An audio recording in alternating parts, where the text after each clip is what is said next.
നമസ്തേ പ്രിയമുള്ള പ്രേക്ഷകരെ, ഇവിടെ ശ്രീ മേൽപ്പത്തൂർ നാരായണ ഭട്ടപാദനാൽ വിരചിതമായ നാരായണീയത്തിലെ കപിലാവതാരമെന്ന 14ാമത്തെ ദശകത്തിലെ 9ാമത്തെ ശ്ലോകമാണ് നാം ചർച്ച ചെയ്യുന്നത്.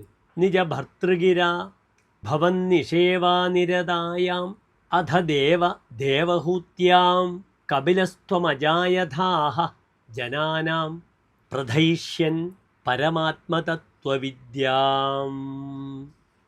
ഇനി ശ്ലോകത്തിൻ്റെ പദച്ഛേദം ശ്രദ്ധിക്കുക.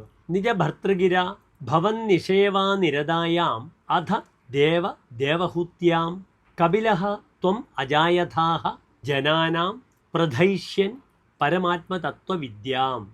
ഇനി ശ്ലോകത്തിൻ്റെ അന്വയം ശ്രദ്ധിക്കുക. ഹേ ദേവ, അധ നിജ ഭർതൃഗിര ഭവൻ നിഷേവാനിരതായാം ദേവഹൂത്യാം ജനാനാം പരമാത്മതത്വവിദ്യാം പ്രഥയിഷ്യൻ ത്വം കപിലഃ അജായഥാഹ. പ്രസ്തുത ശ്ലോകത്തിൻ്റെ സാരാംശം ശ്രദ്ധിക്കുക. ഹേ ദേവ, തൻ്റെ ഭർത്താവായ കർദമൻ്റെ വചനം കേട്ട് ദേവഹൂതി അങ്ങയെ ആരാധിച്ചു കൊണ്ടിരിക്കെ ജനങ്ങൾക്ക് പരമാത്മതത്വജ്ഞാനം വിശദീകരിച്ച് കൊടുപ്പാനായി അങ്ങ് കപിലൻ്റെ രൂപത്തിൽ അവതാരത്തെ പ്രാപിച്ചു, അവതാരം പൂണ്ടു എന്ന് അർത്ഥം. നമസ്തേ.